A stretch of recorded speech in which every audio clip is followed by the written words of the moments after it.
എല്ലാവർക്കും എൻ്റെ വിരുദ്ധമായ നമസ്കാരം. ഞാൻ ഇവിടെ ചൊല്ലാൻ പോകുന്ന കവിത ശ്രീ സുഭാഷ് ചേർത്തല രചിച്ച അമ്മ എന്ന കവിതയാണ്. അമ്മ. മക്കളായി 4 പേരുണ്ടെങ്കിലും അമ്മയേകയാണീകയാണീ ഊഴിയിൽ. അച്ഛൻ മറഞ്ഞോരു കാലം മുതൽ കമ്മ ഭാരമായി തീർന്നുവോ 4 പേർക്കും. നാഴൂരി മണ്ണും പകുത്തെടുത്ത് മക്കൾ 4 വഴിക്കായി പിരിഞ്ഞുപോയി. അച്ഛൻ്റെ ആത്മാവുറങ്ങുന്ന മണ്ണിലന്നന്തി തിരി കൺ തുറന്നതില്ല. ഉള്ളം തുളുമ്പുന്നൊരോർമ്മകൾ നോവിൻ്റെ ആഴം പെരുക്കി ചിതയരിച്ചു.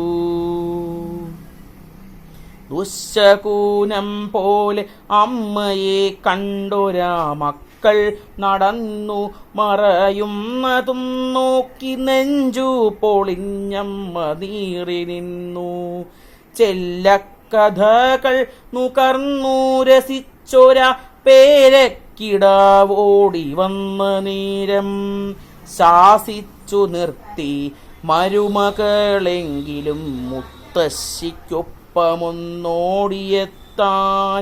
കൈനീട്ടി നിന്നു കരഞ്ഞു പൈതൽ. അന്യയായമ്മൂമ്മ നൊന്തു നിൽക്കേ വിങ്ങി നുറുങ്ങിയോ കുഞ്ഞിൻ മനം. എൻ മലർ ബാല്യമേ, നിന്നിൽ പക നട്ടൊരച്ഛനും അമ്മയും എന്തു നേടി. മക്കളെ ഓർക്കുക, തീരാത്ത ദുരിതമായി നിങ്ങളെ ചൂഴുന്ന താപമായി തീരുമീ മാതൃശാപം. ആരോ വിലയിട്ടൊരാ 4 കെട്ടിൻ്റെ നോവു പോലമ്മ പകച്ചു നിന്നു.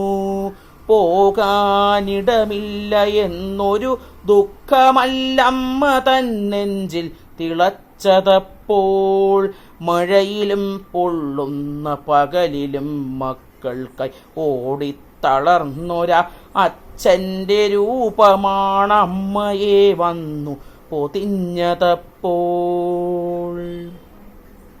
അച്ഛനുണ്ടായിരുന്നെങ്കിലെന്നായമ്മ ഉള്ളം തപിച്ചു കൊതിച്ചുപോയി. അച്ഛൻ മറഞ്ഞതിൽ പിന്നെ ഈ അമ്മയെ എന്തേ കിടാങ്ങൾ മറന്നുപോയി. നേരമില്ലമ്മയെ നോക്കുവാനെന്നെല്ലാ മക്കളും ഒന്നായി പറഞ്ഞെങ്കിലും 4 വരിയിലാരെങ്കിലും വന്നു കൈപിടിച്ചൊപ്പം നടക്കുമെന്നാശിച്ചു പോം.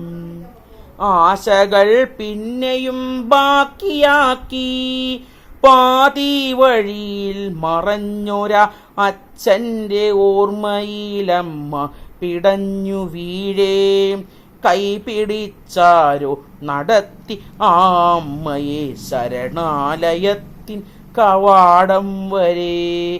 ഏകയായി തീർന്നൊരി അമ്മ തന്നെഞ്ചിലെ തീയൊന്നണയുവാൻ ഒരു വട്ടമെങ്കിലും പോരുമോ മക്കളെ ഈ വഴിയേ.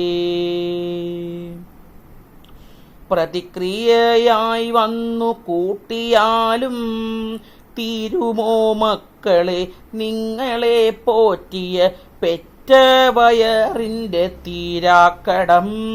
പെറ്റ വയറിൻ്റെ തീരാക്കടം.